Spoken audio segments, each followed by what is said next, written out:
नमस्कार, रेसिपी सफर चॅनेलवर पुन्हा एकदा सगळ्यांचं खूप खूप स्वागत। आजच्या भागात आपण बघणार आहोत मोती शाबू खिचडी। युनिक रेसिपी आहे आणि यूट्यूबवर अगदी सगळ्यात पहिल्यांदा आम्हीच सादर केलेली आहे। तर बघू शकता तुम्ही नेहमीप्रमाणेच शाबू भिजवून घेतलेले आहेत। त्यावर शेंगदाण्याबरोबर हिरव्या मिरच्या सुद्धा मिक्सरला लावून घ्यायच्या आहेत। चवीप्रमाणे मीठ टाकायचे। शाबू खिचडीची ही सगळी तयारी आधी बनवून ठेवायची आहे आणि त्यानंतर आपण मोती बनवायला घेणार आहोत।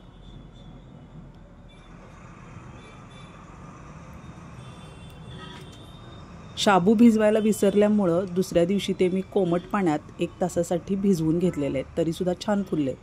1 चमचा शाबू पीठ, 2 चमचे आरारूट आणि उकडलेला बटाटा घ्यायचा आहे। त्यावर चवीप्रमाणे मीठ टाकले। आरारूट हे बटाट्याचंच सत्व असतं, त्यामुळे ते उपासाला चालतं। आता हे सगळं आपण एकत्र मॅश करून घेऊया आणि त्याचे गोळे बनवून घ्यायचे। छोटे छोटे गोळे बनवून घ्यायचे।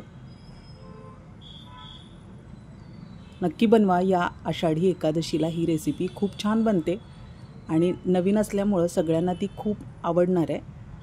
चांदीचा वर्ख घेतलाय मी मोती बनवण्यासाठी। आता जे आपण गोळे बनवून घेतले बटाट्याचे ते त्यामध्ये घोळवून घ्यायचे।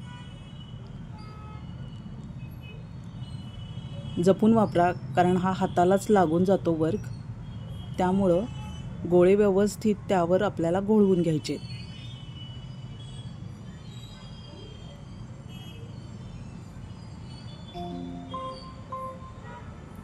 हा नवीन प्रकार या आषाढी एकादशीला नक्की ट्राय करा आणि कमेंटमध्ये रिप्लाय द्यायला विसरू नका। अजून थोडासा वर्क घेतलाय मी।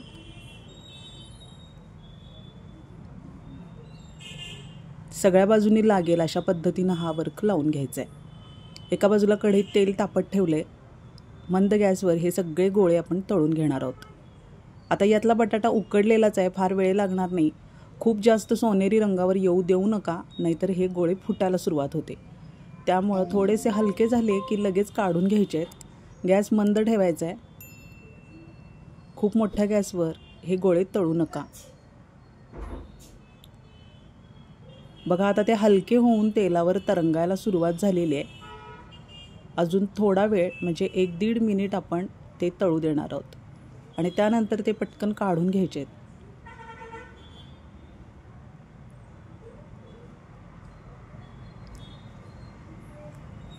आता हे गोळे असेच तुम्ही कोणत्याही तिखट शेंगदाण्याच्या आमटीबरोबर जरी सर्व केले उपासा दिवशी किंवा इतर दिवशी सुद्धा, तरी ते लहान मुलांना किंवा मोठ्यांना सुद्धा खूप आवडणार आहेत। नक्की ट्राय करा ही रेसिपी।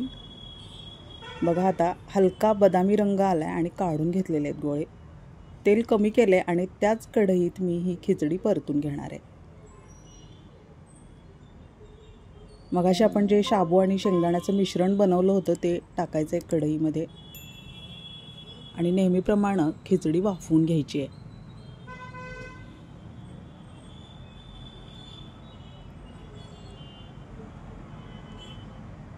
2-5 मिनिटांच्या वाफ दिल्यानंतर खिचडी तयार आहे। मोती शाबू खिचडी।